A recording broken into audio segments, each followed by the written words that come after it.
illusory truth effect. Illusory truth effect itu adalah ya bahwa sesuatu yang salah tetapi ya diucapkan berulang-ulang akan menjadi kebenaran. Jadi kita nggak boleh mengikuti ajaran the illusory truth effect. Nggak boleh kita mengikuti itu. Kita harus mengikuti ajaran kitab suci.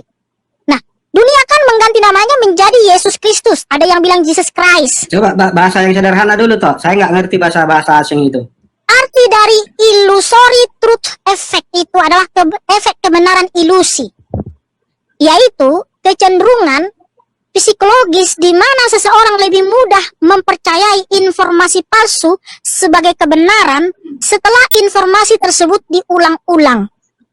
Jadi informasi yang diucapkan berulang-ulang ya, diucapkan berulang-ulang padahal itu informasi yang salah, karena itu yang sering diucapkan berulang-ulang sejak dia kecil sampai besar, sehingga ketika dikasih tahu informasi yang sebenarnya, lalu dia menganggap informasi yang sebenarnya itu salah, tetapi informasi yang salah yang diucapkan dia berulang-ulang sejak kecil itulah yang dianggap benar. Itulah perilaku Mihana. Jadi jika orang Kristen menyimak edukasi kami, biar kami tunjukkan data-datanya bahwa omongan yang dia ucapkan tadi sebenarnya dia sedang menghukumi dirinya sendiri, tapi karena orang ini pendusta, makanya kedustaannya itu dia pertahankan. Kami tunjukkan inti kebohongan yang paling menonjol dari wanita ini. Melalui mulutnya sendiri, kalian bisa simak, dan kalau perlu bagikan edukasi ini agar kita semua bisa cerdas untuk membantah kebohongan yang dia ciptakan dengan berulang-ulang di room TikToknya.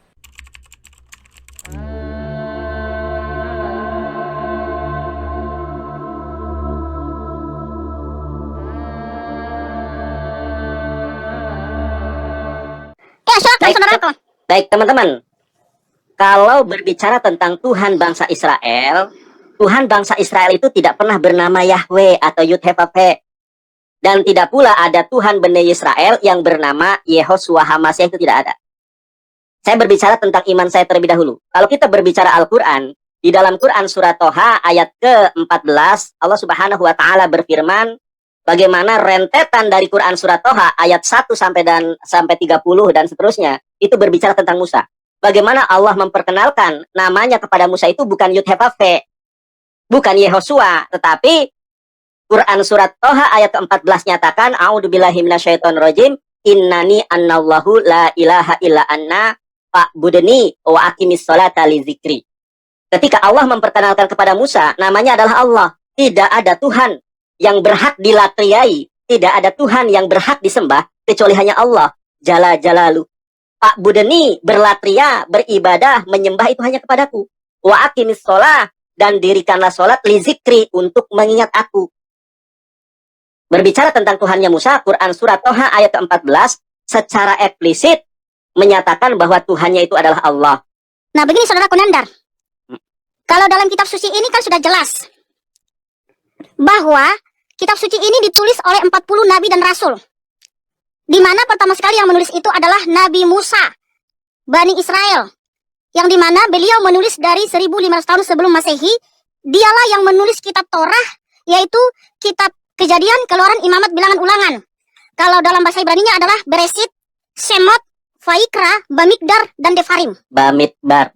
Iya, Bamidbar dan Devarim. Nah, di dalam kitab Shemot, jelas sekali Bapak menyatakan namanya adalah Yod-Heh-Vav-Heh.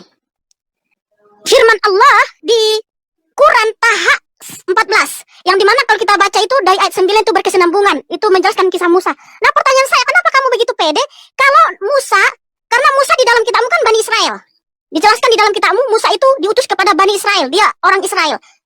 Kenapa kamu begitu pede bahwa Musa orang Israel itu menyembah Allah, sementara Taha 9-14, apakah itu tulisan Nabi Musa atau pengakuan dari Nabi Musa itu sendiri? Silakan. Teman-teman, kalau kita ditanya oleh siapapun, Bang Nandar, siapa Tuhannya Musa menurut Quran? Allah. Di mana dasar dan dalilnya? Quran surat Toha ayat ke-14. Ketika Allah menyatakan namanya kepada Musa bukan Yahweh, tetapi Allah. Alef, lamet, he. Satu. Itu dalil Quran. Nah, ketika kita bertanya kepada Mikana, siapa nama Tuhan daripada Musa? dia katakan namanya Yahweh. Lantas saya bertanya dong, ya, sumber pijakan literasi yang kamu pakai bahwa Tuhan Musa itu namanya Yahweh itu dari mana? Ternyata Tuhan yang bernama Yahweh ini, perjanjian lama yang paling tua namanya ini, Westminster Leningrad Codex. Ini perjanjian lama berbahasa Ibrani tertua. Baru ada 1008 tahun. 1008 tahun setelah Yesus ke sorga menurut iman Kristen. Ini saya bacakan. Ani Yudhe Pape Husemi. Akulah Yahweh, itulah namaku. Ternyata ini baru ada 1000 tahun setelah kelahiran Yeshua HaMashiach. Sedangkan jarak kodeks ini dengan Musa itu 2500 tahun. Siapa yang nulis Leningrad Codex? Nggak tahu. Satu. Itu yang pertama ya. Jadi Mihana memakai kitab 1000 tahun setelah Yesus tidak ada di dunia. Dan siapa penulis kitab Ibrani itu juga tidak diketahui. Jadi nama Tuhan Yahweh yang sering dipakai Mihana itu saja sudah penuh kebohongan. Teman-teman, ini saya tunjukkan Mihana ya. Nah, ternyata kodeks yang tertua perjanjian lama itu adalah bahasa Yunani. Namanya Septuaginta. Seperti apa Septuaginta? Seperti ini. Namanya LXX. Ini 300 tahun sebelum Yesus. Namanya naskah Septuaginta. Saya bacakan. Ego Kurios Hotheos. Namanya Theos. Bukan Yahweh. Ayo. Makanya saya tanya. Sumber rujukan Tuhannya Musa bernama Yahweh itu dari mana? Ternyata 1000 tahun setelah Yesus terangkat ke sorga. Masalahnya Yesus tidak pernah menyebut Tuhannya sebagai Yahweh. Mau saya kasih tahu. Yesua menyebut nama Tuhannya itu seperti apa? Ini saya tunjukkan. Hei, Di jangan dalam- kemana-mana. sabar Saya dulu. minta tunjukkan Saya tulisan sabar dulu dan sebelum pengakuan nanti Nabi Musa kamu tanggapi. menyembah Nanti kamu Allah. tanggapi. Perhatikan dulu. Ya Tuhan. Teman-teman, Yesua itu sehari-hari menggunakan bahasa Aramaik. Saya tunjukkan ya. Ini nih, namanya The New Testament in Syriac. Atau namanya Vesita Bible. Kita buka di dalam Markus. Ya, Markus 12. Ini Markus 12 ayat ke-29 di dalam bahasa Suryani atau Aramaik. Omar leh Aiso, namanya Iso ya atau Yesu. Omar leh Aiso, berkatalah Iso kepadanya, kademoy men kulhun. Inilah hukum yang terutama. Hukedone, yaitu Sema Israel. Dengarkanlah wahai bangsa Israel. Moryo Alohan, Moryo Hathu. Jederkon. Ternyata nama Tuhannya Musa Allah, bukan Yahweh. Ini naskah Pesita loh. Di mana naskah Pesita ada Tuhannya Yesua bernama Yahweh? Coba tunjukkan kata Yahweh di dalam naskah Pesita. Nggak ada. Di dalam Septuaginta nggak ada. Ternyata baru ada 1000 tahun setelah Yesua meninggal, setelah Yesua terangkat ke sorga. Oh my God. Wow. Data yang kamu gunakan bahwa Tuhan Musa itu namanya Yud-Heh-Vav-Veh, itu naskah 1000 tahun setelah Yesua. Dengan Musa jaraknya 2500 tahun. Mana bisa kita mempercayai sebuah kitab yang tidak dikonfirmasi sendiri oleh Yesua? Cetar banget. Ayo, Son. Ya. Oke, gini. Sebelum Silakan. saya tunjukkan yang tadi yang dibacanya berbahasa Aramik itu, di situ bukan Allah. Bukan Allah ya teman-teman, saya tunjukkan nanti. Apakah di situ ada Allah? Sungguh dekat kamu nandar. Saya buka kacamata ini, kayaknya gelap. Sampai menceng kacamatanya. Gelap. Bentar ya, saya buka dulu Ya, Markus boleh. 12. Terlalu berani kamu membawa Terlalu tema berani, ini. justru saya paling berani. Nabi Musa menyembah Allah. Sungguh nekat Baik. kamu nandar, sungguh nekat. Baik. Ya, Disupport silakan, teman-teman, disupport silakan hari ini. dibacakan. Bantu tetap layar ya guys. Silakan. Untung kemarin udah beli ya. Itu kan saya juga punya. Ini kan yang kamu bacakan ini. Markus 12 ayat Ini apa ini? 29. Ini kan yang kamu bacakan. Ini marah Aldo. Ayo kan, bingung kan. Sebentar sabar, jangan kayak Ya, gitu. ya. Saya juga punya yang kamu baca. Ini punya Romo Aldo. Oke, nih, ini Aldo teman-teman ya. Ini adalah kitab suci yang berbahasa Aramaik. Apakah di situ ada Allah di Markus 29? Coba ditemukan. Markus 12 ayat 29. Oke, bentar ya. Ini si Nandar ini suka bertakia ini, suka nambah-nambah. Nggak ada di situ Allah. Sedangkan si Aldo aja sudah memberikan edukasi Udah, kepada masyarakat jawab luas aja, jawab untuk aja. menghilangkan nama Allah di dalam kitab suci terjemahan orang Kristen.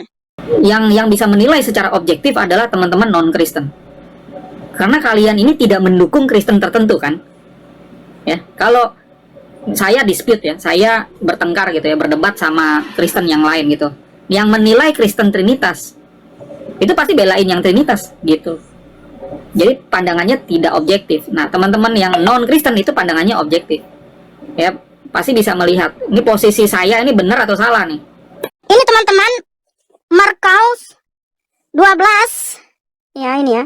12 ayat 29. Amah leh Yeshua kat mau men kulhon pudane sama Israel Maria Allahan Maria Hatan. Setan. Allahan bukan Allah ya Tuhan. Kena kau setan. Christians don't even know that Jesus spoke Aramaic. Type in language of Jesus Christ. Do it right now on Google. So what was the language? There it pops up. Aramaic. Now the language is a Semitic language. The Semitic languages are Hebrew, Arabic, and Aramaic. Now I want you to type this in. Aramaic, word for God, and watch what pops up. Allah. Oh, Jesus Christ in his own language called God Ilah. So in Hebrew it's Elohim or Ilah. In Arabic it's Allah. It's a word that's the same in 3 languages. It's not a name. Al means the, La means God. It's the same word in the language of Jesus Christ. But during 9/11, all you heard people saying in New York City was F these Muslims and F their...